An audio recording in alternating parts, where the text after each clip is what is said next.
గుంట గట్లనే కూర్చొని వాడు ఊపేస్తాడు మనలా. గట్టిగా ఉండాలి. ఈ చెమటకు భయపడతామే. ఎన్ని చెమట సుక్కలు చూస్తే ఈ తెలంగాణ రాలేదు. మీ అందరు కూడా పేరు పేరున దండాలు. బోయినపల్లి మట్టికి దండాలు వెడుదమా, ఆడ ఆత్మగల్ల ప్రేమగల్ల అన్నలను అవ్వలను అక్కలను తలుసుకుందమా. ప్రేమగల్ల అన్నలకు, ఆత్మీయులైనటువంటి మిత్రులందరికీ కూడా హృదయపూర్వకంగా నేను దండాలు తెలియజేస్తా ఉన్నాను. వేదిక మీద ఉన్నటువంటి మా శాసన సభ్యులు మాజీ రవిశంకర్ అన్న గారికి, వినోద్ అన్న గారికి, మా కుటుంబ సభ్యులందరూ కూడా దండాలు తెలియజేస్తూ, ఒక్క రెండు విషయాలు నేను కూడా ఎక్కువ దాకా నకరాలు నకరాలు చేస్తే బండి సంజయ్ లెక్క నాది కూడా అయిపోతుంది గట్ల. కాబట్టి నకరాలు ఉంటాయి. రెండు సీదా సాదా ముచ్చాలు చెప్తున్నా. అసలు మా బోయినపల్లి వినోదాన్ని ఎంత అదృష్టవంతుడు అంటే, అసలు పేరు చెప్పాల్సిన అవసరం లేదు. అన్న పేరే బోయినపల్లి. ఎవరికైనా ఉన్నదో లేదో కానీ ఈ బోయినపల్లి. అసలు అన్న ఓటేయమని చెప్తా ఉన్నాడు.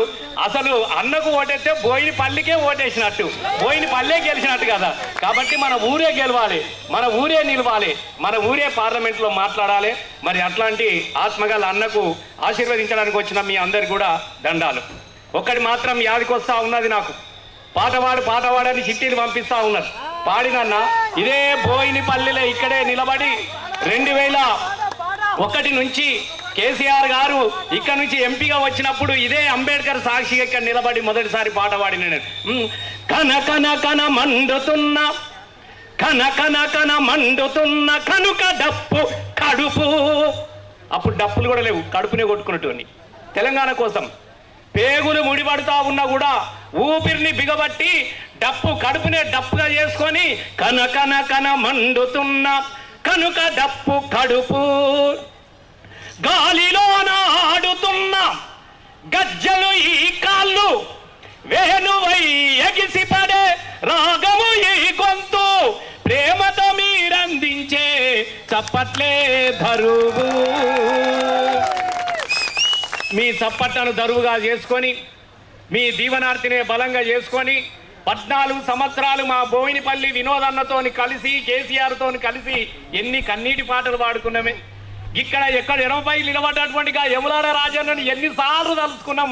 మా తెలంగాణ రావాలి, నీకు కోడెను కట్టిస్తా, బద్దిపోషమ్మ కాడ ముడుపును కట్టిస్తామని ఎన్నిసార్లు మాట్లాడుకోలేదు చెప్పండి. ఇలా యాదికొస్తా ఉన్నది. మళ్ళా గా కన్నీటి పాటలు పోవాలని, గా దుఃఖం పోవాలని తెలంగాణ రాష్ట్రాన్ని తీసుకొచ్చుకుంటే మళ్ళీ గా కన్నీటి పాటలే పాడుకున్నటువంటి దుస్థితి మనకి ఎందుకు వచ్చిందో ఇలా మాట్లాడుకోవాల్సినటువంటి అవసరం ఉన్నాయి. నేనే కదా రోజు శివ అంటూ ఒక్క పొత్తిడిసే యములాడ రాజన్న రూపం చూడు, పాయలై విడిపోయే గంగా 7 పాయల జాతర చూడు, అలిగిన సీతకు మొండి రామునికి బంధం కలిపిన భద్రాచలము, అరే గొడ్డు రాళ్లకు బిడ్డలనిచ్చే సమ్మక్క సారక్క జాతర చూడు, కుమ్రెల్లి మల్లన్నను చూడు, కొండేశ్వరికెల్లో దాగుండు, కుమ్రెల్లి మల్లన్నను చూడు, కొండేశ్వరికెల్లో దాగుండు, ఆ కోటి దేవుళ్లకు దీపం పెట్టిన తెలంగాణ తల్లిని చూడు. అమ్మా తెలంగాణ మా ఆకలి కేకల గానాలని, ఆకలి కేకలు పోవాలని చెప్పేసి జేబులో చిట్టి రాసుకొని కేసీఆర్ సచ్చుడో తెలంగాణ వచ్చుడో అని చెప్పేసి తెలంగాణ రాష్ట్రాన్ని మనం సాధించుకున్నాం. మరి తెచ్చిన తెలంగాణలో ఏం జరిగిందన్నా అంటే ఒకటే 2 ముచ్చట్ల యాద్ చేసుకోవాలి. ఏమైతే తెలంగాణ కోసం ఒంటి మీద పెట్రోల్ పోసుకొని బగ మండుతా ఉన్నా కూడా జై తెలంగాణ నిరసించినటువంటి అమరుల ఆత్మల సాక్షిగా ఇవాళ మనం తెలంగాణ రాష్ట్రాన్ని ప్రపంచంలోనే ఒక అద్భుతంగా మన అభివృద్ధి చేసుకున్నాం. మా నీళ్లు మాకేనని మరలబడ్డ గానమా అని పాట పాడుకున్నాం. మన నీళ్లు మనం తీసుకొచ్చుకున్నాం. కాళేశ్వరం కట్టుకున్నాం, తెగిపోయిన మిడ్మానేర్ను మంచిగా చేసుకున్నాం, అనంత సాగర్ను కట్టుకున్నాం, వాగులు నింపుకున్నాం, చెరువులు నింపుకున్నాం, బాయిలు నింపుకున్నాం, పొలాల నిండా పచ్చని పొలాలతోని చల్లగా బతికినటువంటి తెలంగాణ పల్లెల్లో ఎవరి కన్ను పడ్డదో, ఎవరి చిత్ర కన్ను పడ్డదో, ఎవరి దిష్టి కలిగిందో మనందరూ కూడా తెలిసి ఇలా 2 ముచ్చట్లు మనం మాట్లాడుకోవాల్సినటువంటి అవసరం ఉన్నది. మంచిగా చేసుకున్నాం తెలంగాణలో. అమ్మా ఒక్కసారి నిజంగా చెప్తా ఉన్నా, మేము మా అన్న ఇట్లా వస్తా ఉంటే గాడ ఒక ముసలామ యాడుందేమో అక్కడ నిలబడ్డది. ఇటు మండలంగానే ఒక ముసలామాడ కూర్చున్నది. మా వినోదానికి ఇక ముసలోళ్ళు కనబడితే పానం లేచినట్టే ఉంటది. ఇక ఆపు రసమై ఆపే అన్నాడు. ఆ అమ్మ దగ్గరికి పోయినాం.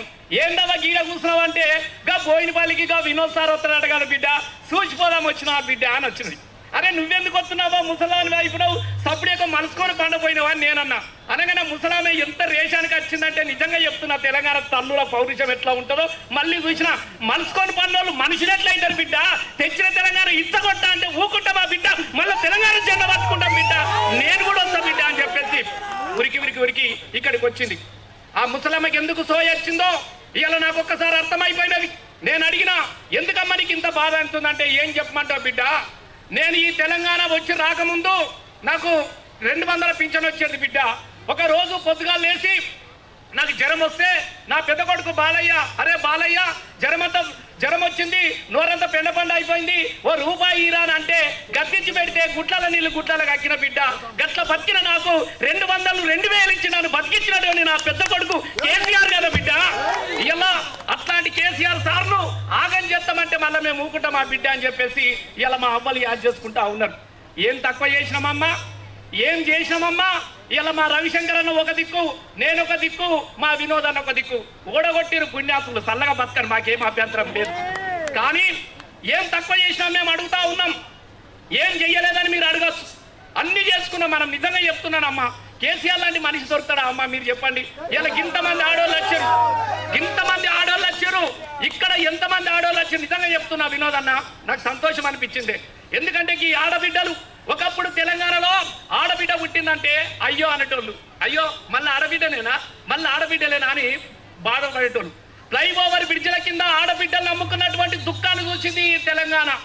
గట్లాంటి ఆడబిడ్డల కోసం నేనే కదా నిండు ఆ మాసానాడు ఓలచ్చ గుమ్మాడి ఆడపిల్ల పుట్టినాదే ఓలచ్చ గుమ్మాడి అత్త తొంగి చూడాలేదు ఓలచ్చ గుమ్మాడి మొగడు ముద్దాడారాలే ఓలచ్చ గుమ్మాడి బట్టాలల్లా చుట్టుకొని ఓలచ్చ గుమ్మాడి బాయిలా వాడయ్యబోతే ఓలచ్చ గుమ్మాడి గంగమ్మ కొంగు చాపి గా ఆడబిడ్డను చంపకమ్మా నేను సాదుకుంటా అని చెప్పేసి గంగమ్మ తల్లి కొంగు చాపి వలవల వలవల వలవల వలవల ఏడ్చినటువంటి దుఃఖాన్ని చూసినటువంటి తెలంగాణలో ఆడపిల్ల పుట్టిందంటే అయ్యో అనద్దు ఆడబిడ్డలు పుట్టిందంటే అదృష్ట లక్ష్యం పుట్టిందనే విధంగా ఆడబిడ్డల కోసం ఎన్ని పథకాలు తీసుకొచ్చిండమ్మా మన సీఎం సారు. ఇలాగా చెల్లెం చూస్తా ఉన్నాం నిజంగా చెప్తున్న సంతోషం వేస్తా ఉన్నది. మనం అనుకున్నామా ఎప్పుడన్నా అమ్మా మీరు చెప్పండి ఇలా ఆడపిల్లల కోసము పుట్టిన కడుపుల పిల్ల నుంచి కాటికి పోయే వరకు కూడా ఎంత చక్కగా చూసుకున్నాడో చూడండి. ఇలా మన ఆడపిల్లలకు తెలుసు లగ్గాలైతే 1,116 రూపాయల కళ్యాణ లక్ష్మి ఎవడనిస్తాడా అమ్మా ఎవడిస్తాడమ్మా. లగ్గమైతే ఇంటికి తీసుకొచ్చి చెక్కు చేతులు పెట్టి తల్లికి చీర పెట్టి దండం పెట్టిన ఎమ్మెల్యేని చూసినారమ్మా మా రవిశంకర్ని చూసినారు ఇలా మమ్మల్ని చూసినారు. మనం ఇలా లగ్గాలైతే 1,00,000 రూపాయలు ఆ లగ్గమైన తర్వాత ఆ చెల్లెను అత్తగారి ఇంటికి పంపించినాం. ఓ 3 నెలలు అయింది. 3 నెలల గర్భవతం తెలియగానే మళ్ళీ అల్లుడు ఫోన్ చేస్తాడా అత్తమ్మ తొలుసూరు కాన్పు నువ్వే తోలుకపో ఇలా చేసేటోళ్ళు ఇవ్వలేరు ఇక మళ్ళీ తోలుకొచ్చుకోవాలి మనం మళ్ళీ ఎల్లని కాలం ఎట్లా బతుందని చెప్పండి. గసంటి ఆడపిల్లలకు ఎల్లినోళ్ళు ఉంటారు లేనోళ్ళు ఉంటారు తిండి దొరకనోళ్ళు ఉంటారు అని చెప్పేసి ఆలోచించి 3 నెలల గర్భవతం తెలియగానే ఇలా అంగన్వాడీల ద్వారా దినాంకోడి గుడ్డు గిలాసడు పాలు పెట్టుకొని నెల సూదులు వేపించుకొని 9 నెలలు కాగానే అంబులెన్స్ వస్తుంది దవాఖానకు తీసుకుపోతుంది షేరీకు చేస్తుంది. మగ పిల్లగాడు పుట్టిన 12,000 ఆడపిల్ల పుట్టిన 13,000 పుట్టిన పిల్లగానికి పరుచుకొని పరుపు కప్పుకొని చెద్దడి తుడుచుకొని టువాల రుద్దుకొని సప్పు పెట్టుకొని కాటుగా 2 చీరలు మంచివానికి ఒక దోమల తేర ఒక దొడ్డల దానికి కిటకిట కిటకిట కిటకిట బొమ్మ కొట్టూరి సప్పట్లు కింద చక్కని సారికి ఇవ్వబడి పెట్టి అసలు ఎవరు దేవుడు కాదమ్మా. గసొంటి దేవునికి ఇలా గిసొంటి పాలు చేస్తారమ్మా. బాధ అనిపిస్తుందమ్మా నిజంగా చెప్తున్నా అమ్మా. ఇది నా బాధతో చెప్తా ఉన్నా. ఇకట్లా ఎవరైనా చేసిన వాళ్ళు ఉన్నారా చెప్పండి. ఇలా మా అవ్వలకు ఇలా గింత చక్కదనం మనం చేసినాం. ఒకవైపు మా రైతన్నారు అవి అప్పటి నుంచి అని ఉన్నాడు నా పొలం ఎండి పీకింది అని మిడ్ మానేరు కింద పొలం ఎండిపోతానని మనం అనుకున్నామా ఎరడని అనుకున్నామా. నేనే కదా తలాపున పారుతుంది గోదావరి మా సేను మా సెలక ఎడారని పాటలు పాడుకోలేదా. చెరువు కుంటల్లోన సేపలేమైపాయే జాలు చూద్దామంటే జాడలే కరువాయే నాసు పట్టే బాయిలో ఓరన్న నాపరాళ్ళు తేలేరా. నాసు పట్టే బాయిలో నాపరాళ్ళు ఎందుకు తేలినాయి అని చెప్పేసి ప్రాజెక్టులు కట్టుకొని ఇలా నీళ్లు తీసుకొచ్చుకొని చెరువుల నిండా నీళ్లు దాని నిండా చేపలు చెరువుల కింద పుట్ల కొద్ది పంట చూసిన ఈ తెలంగాణ తల్లి ఇలా మళ్ళీ పొలాల కాడికి వచ్చి నెత్తినోరు కొట్టుకుంటున్నాడు. అన్న పొలం ఎండిపాయ ఎండుతుందిరా నాయన, ఎండటానికే చేసినావు నువ్వు. ఎండ పెడతాడు వాడు ఎండ పెడతాడు, వాడు ముంచెత్తాడు. మనమే చేసుకున్నాం కదా. ఇలా నేను ఒక్కటే అడుగుతున్నా, గసొంటి రైతులు ప్రపంచ చరిత్రలో రైతులకు ఎవరైనా పెట్టుబడి ఇచ్చినాడు ఉన్నాడు? అమ్మ మీరు చెప్పండి దయచేసి. రైతుల దగ్గర ఇలా ఒక రామరాజ్యం రామరాజ్యం అని చెప్తా ఉన్నాడు. రాముడేలిన రామరాజ్యంలో కూడా భూమి శిస్తు వసూలు చేస్తున్నారు. మీరు అందరు చూడలేదా? తహసీల్దార్ రాకపోనా హిందూ మూలంగా సమస్త ప్రజలకు తెలియజేయలేదు ఏమనగా, రేపు మన ఊళ్ళకి తహసీల్ వస్తాడు కాబట్టి తహసీల్ కట్టాలి, తప్పులు కడితే లైన్ కట్టి పైసలు కట్టి చిట్టి తీసుకొచ్చి ఇక దిగుట్లో పెట్టుకుంటుంటే మనం. ఇలా గసొంటి రోజుల నుంచి రైతుకు ఎకరానికి 5,000 రూపాయల పెట్టుబడి ఇచ్చి ఏట్లన చచ్చిపోతే 5 లక్షలు ఇచ్చినటువంటి కూడా ఉన్నాడు. ఏ పార్టీ అని ఉన్నదా? రైతును కంటికి రెప్పలాగా సాదుకున్న ఏకైక పార్టీ మన బీఆర్ఎస్ పార్టీ, మన గులాబీ జెండా. ఎందుకనంటే రైతుల కోసమే తీసుకొచ్చినటువంటి అటువంటి పార్టీ. ఇలా ఈ రైతుల మీద కన్నుబడ్డది, ఈ తెలంగాణ మీద కన్నుబడ్డది. పచ్చని తెలంగాణలో చిచ్చు పెట్టినట్టుగా ఇలా మీరు అందరూ కూడా ఆలోచన చేస్తూ ఉన్నారు. మీరు ఒక్కసారి ఆలోచించండి. నేనే కదా ఆ రోజు చెట్టు మీద పిటాలెగురవు, పేద బాయిలో ఊటలూరవు, పచ్చనూర్లా పలుగురాళ్ళు తేలినాయి, పని పాట లేక ప్రజలు తల్లాడిల్లినారు, పల్లేర్లు మొలిసే ఈ పల్లేరు గాయలు కాసిన తెలంగాణ పల్లెల్లో పచ్చని పంటలు వండాలని మనం ఆలోచన చేసి రైతును బతికించుకున్నటువంటి పార్టీ మన గులాబీ పార్టీ. ఇలా ఇట్లా బతుకుతా ఉంటే మీరందరూ చూసారు. ఇలా 10 ఏళ్ళు తెలంగాణ కోసం కొట్లాడిన మనం తెలంగాణ పిల్లలు చంపినటువంటి పార్టీ కాంగ్రెస్ పార్టీ. మొన్న మీరు చూడలేదా? ఎట్లా వచ్చి మీరు చూడలేదా? 6 గ్యారంటీలట. అయ్యా నేను ఎన్ని గంటీలు ఇచ్చిందమ్మా మీ అందరికి? గంటీలా గ్యారంటీలా? అవి 6 గ్యారంటీలు. 6 గ్యారంటీలు అని చెప్తే మా అవ్వని అడిగింది, బిడ్డ వాడు గంటీలు పెడతాను అన్నాడు. బిడ్డ అన్నది గంటీలు కాదని అక్క గ్యారంటీలా నేనన్నా. ఏ అవ్వ ఇవ్వ బిడ్డ ఇవ్వ ఇస్తున్నాడు అని చెప్పేసి ఎవరో ఊర్లో పంట అత్తారు చూడు. అప్పుడప్పుడు ఊర్లలో రారా? మన ఊర్లలో గెలిచిన వాళ్ళు అత్తారు చూడు.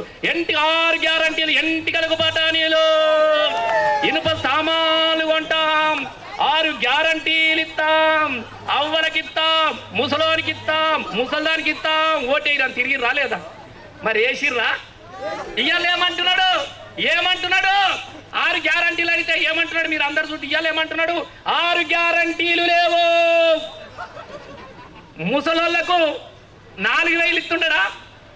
4,000 ఏమన్నా ఏమిరా బిడ్డ మా పింఛన్ ఎదురా అంటే ఏమంటున్నాడు?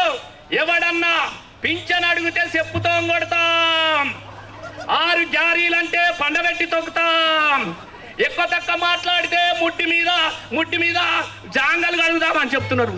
షెడ్డీలు కడుగుతాం, పండబెట్టి తొక్కుతాం, మెడలేసుకు పేగులు తీస్తాం, మెడలేసుకుంటాం, గుడ్డు తీసి పోటీలు ఆడుకుంటున్నాడు. ఇక ఆడుకోపోరి రైతు బంధు అడిగినాడ చెప్పుతో కొడతాడట.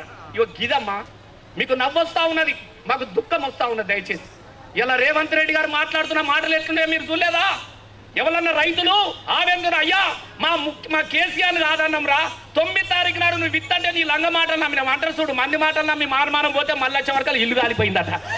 వాడు చెప్పిన మాటలను నమ్మి ఇలా రైతు రుణమాఫీ అన్నాడు. అయిందా? రైతు బంధు ఎందరికి ఇచ్చిండు? ముసలిదానికి 4,000 వచ్చినాయా? ముసలోనికి 4,000 వచ్చినాయా? కూడడానికి 2,500 వచ్చినాయా? 5 లక్షల ఇల్లు భూమి అన్నాడా? 5 లక్షల ఇల్లు వచ్చిందా? మరి ఏమొచ్చిందని ఊళ్ళో పండడానికి వస్తుందా? కాబట్టి దయచేసి మనం అబద్ధాలు చెప్పే వాళ్ళ కోసం కాదు, మన కష్టాల కన్నీళ్ళ గురించి ఆలోచించే వాళ్ళ గురించి మనం ఆలోచించాలి. ఇలా కాంగ్రెస్ అయిపోయింది. ఎందుకనంటే మేమే కళ్ళం నిండా గింజాలు ఉన్న రైతన్న పల్లె నిండా మెతుకులేవని చెప్పేసి మాట్లాడినటువంటి దుఃఖం మా రైతులు. రైతులు లబోదిబం అంటున్నారు. అయ్యా నీ 500 అవసరం లేదురా, ఉన్న వడ్లను కొనరా, నీ దండం పెడతా అంటే ఆ వడ్లు కొనకుంటే అడ్డికి పావుచేరి ఇలా గిర్నీలకు అమ్ముకుంటున్నారు. ఇలా మొత్తం మిల్లులకు అమ్ముకున్న పరిస్థితి మనకు వచ్చింది. కాబట్టి అబద్ధాలతో గద్దెనెక్కిన ఇలా కాంగ్రెస్ వాళ్ళకు మళ్ళీ ఓటేద్దామా? మళ్ళా ఓటేస్తే ఇప్పుడు ఏమన్నాడు? మీరు రైతు రుణమాఫీ అడిగితే చెప్తాం కొట్టా అన్నాడు. ఓటేడి తినాక దేంతం కొడతాడే? మనం కొట్టాలి. ఇయ్యల్లా దేంతో కొట్టాలి? మనము వాళ్ళ లెక్క చెప్పులతో కొట్టాల్సిన అవసరం లేదు, మనం ఓటుతో కొట్టాలి. ఇలా ఓటుతోని మళ్ళీ సమాధానం చెప్పాలి. రైతు మీద చెప్పుతో కొడతాను వానికి చెప్పు దెబ్బ అంటే, కుక్క కాటుకు చెప్పు దెబ్బ అంటే అది ఓటు దెబ్బనే కొట్టాలి. వినోదాన్ని భారీ మెజార్టీతో గెలిపించుకోవాల్సినటువంటి అవసరం ఉన్నది. ఇలా ఇంకొక ఆయన మాట్లాడుతూ ఉన్నాడు.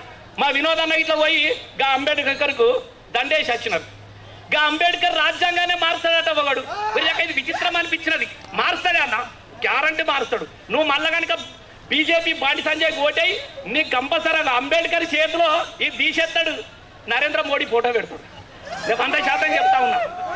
ఎందుకనంటే అంబేద్కర్ ఇలా దేవుడు మాలాంటి మాలమాది గొల్లకు బడుగు బలహీన వర్గాలకు దేవుడు కదా, నేనే కదా. దిక్కు ముక్కు లేని వాళ్ళ పెద్ద దిక్కువో, దిక్కు ముక్కు లేని వాళ్ళ పెద్ద దిక్కువో, మా బాబా అంబేద్కర్ నువ్వు తూర్పు దిక్కువో. అంబేద్కర్ నువ్వు దేవుళ్లాగా కొల్చబడ్డటువంటి మన దేశం భారతదేశం. భారత రాజ్యాంగం రాసినటువంటి బాబాసాహెబ్ అంబేద్కర్ రాసిన రాజ్యాంగాన్ని మారుస్తా అన్నాడు. కాబట్టి ఇలా ఓట్ల ముంగట మార్చలేదు, కానీ ఓటేస్తే గ్యారంటీగా మార్చుతారు. దయచేసి మా దళిత బహుజనులు కూడా ఆలోచించాల్సినటువంటి అవసరం ఉన్నది. ఎన్నడన్నకి బండి సంజయ్ గారు ఏమన్నా తీసుకొని వచ్చిండా అంటే, వచ్చిండు నీ బాంచరు మొన్న ఫోటోలు పంపించిండే. ఫోటోలకు మనం దండలు వేసుకొని దండం పెట్టాలట, ఇంటింటికి ఒక ఫోటో. అయ్యా మా రైతులు చచ్చిపోతున్నారా అంటే రాడు, మా ఊరాగమైందిరా అంటే రాడు, మా పొలాలు ఎండిపోయినాయి అంటే రాడు, మా చెరువు ఎండిపోయిందంటే రాడు, మా చెలికెండిపోయిందంటే రాడు. కానీ 5 ఏళ్ళకు ఒక్కసారి మాత్రమే వస్తాడు. 5 సంవత్సరాలకు ఒక్కసారి సంకలం అంటారు చూడు, ఫోటో తీస్తున్నడే సీమ దశల సిన్నోడని ఫోటోలు పట్టుకొని బొమ్మ పెట్టుకొని వచ్చాడు. అయ్యా రాముని మేము కూడా మా వాళ్ళు అందరూ అనుమానాలు వేసుకున్నారు. రాముని మనం కొలువమా? రామునికి మనం మొక్కమా? మొన్న రాముని లగ్గం ఊరూరికి చేసినారు. మళ్ళీ అయ్యా రామ మందిరం కట్టిదని బీజేపీ వాళ్ళు అంటారు కదా. రామ మందిరం నువ్వు కడితే ఊరూరికి రాముని కళ్యాణముని అధికారికంగా ఎందుకు జరిపించలేదని చెప్పేసి మేము అడుగుతా ఉన్నాము. ఇలా మొత్తము దేశవ్యాప్తంగా అధికారికంగా జరిపించాలి కదా, కానీ జరపరు. రామ మందిరం వాళ్ళే కట్టినట్టు మేము ఇయ్యలేదా పైసలు? మీరు ఇంటింటికి ఒక ఇటుక పంపి రాలేదా? ఇంటింటికి చందాలు పంపించి రాలేదా? అంటే మన చందాలతోని మడి ఇటుకలతోని గుడి కట్టుకొని ఫోటోలకు ఆయన ఫోటో పెట్టిండు, ఇక్కడ రాముని ఫోటో పెట్టిండు. అసలు ఫోటోలకు దండలు ఎవరికెత్తారే? మనిషి బతుకున్నప్పుడు ఎవరైనా దండెత్తాడా? ఇక చెయ్యిరి మరి ఆ ఫోటో సింపుర్రి, రాముని లోపల పెట్టుకోర్రి, ఈయనది యువతల తీయర్రి, గోడ కొట్టుర్రి, దండెయ్యిరి, బతి ముట్టిరి. ఇక కథం పచ్చపిక్కది పీడాలి. మనకి ఇక ఒక గాపం చేయాల్సినటువంటి అవసరం ఉన్నది దయచేసి. ఎందుకనంటే ఇలా మనం ఆలోచించాల్సినటువంటి అవసరం ఉన్నది. ఇలా బండి సంజయ్ కేవలము ఓట్ల కోసం కులం పేరిట మతం పేరిట భారతదేశం భాగ్యసీమరా, పాడి పంటలకు కొదువలేదురా, బంగారు పంటల భూములున్నవి సాగు ఎరుగని జీవనదులురా, సకల సంపదలు గల్ల దేశమున దరిద్రం ఎట్లుందో, పవిత్రమైన భారతదేశంలో ఈ దరిద్రం ఏదైనా ఉన్నది అంటే అది బీజేపీ పార్టీ. కులం పేరిట మతం పేరిట లొల్లులు పెట్టి రాముని పేరిట ఓట్లు అడిగే దౌర్భాగ్యం కేవలం బీజేపీ పార్టీది. కాబట్టి దయచేసి చదువుకున్న యువకులు రైతులు మా అవ్వలు కూడా ఆలోచించాలి. ఇలా వినోదన్న సీమకైనా హాని చేయనటువంటి మనిషి, ఇట్లాంటి మనిషి దొరుకుతాడు ఏమన్నా? మీరే చెప్పురే అమ్మతోడు. 10 మందికి సాయం చేసినోడే తప్ప 10 మందికి అన్యాయం చేయాల్సినటువంటి వ్యక్తి కాదు. మన కోసం ఆలోచించినోడు, తెలంగాణ కోసం కొట్లాడినోడు, తెలంగాణ కోసం తన ఎంపీ పదవిని కేసీఆర్ చెప్తే రాజీనామా చేసి నిలబడ్డటువంటి వ్యక్తి మన వినోదన్న. పార్లమెంట్ లో కొట్లాడినోడు. ఇలా కరీంనగర్ ఎంత గొప్పగా చేసినో తెలుసు. మీ అందరికీ తెలియని విషయం చెప్తా, ఇన్ని ప్రాజెక్టులు ఉన్నాయనంటే దాని వెనుక మన వినోదన్న కూడా ఉన్నాడు, గుర్తుపెట్టుకోండి దయచేసి మిత్రులారా. ఎందుకనంటే వినోదన్న లేకపోతే నీ మిడ్మానేర్ కట్ట తెగిపోయిన కట్ట గట్లనే ఉండేది. ఇలా ఇన్ని ప్రాజెక్టులు అయ్యేది కావు.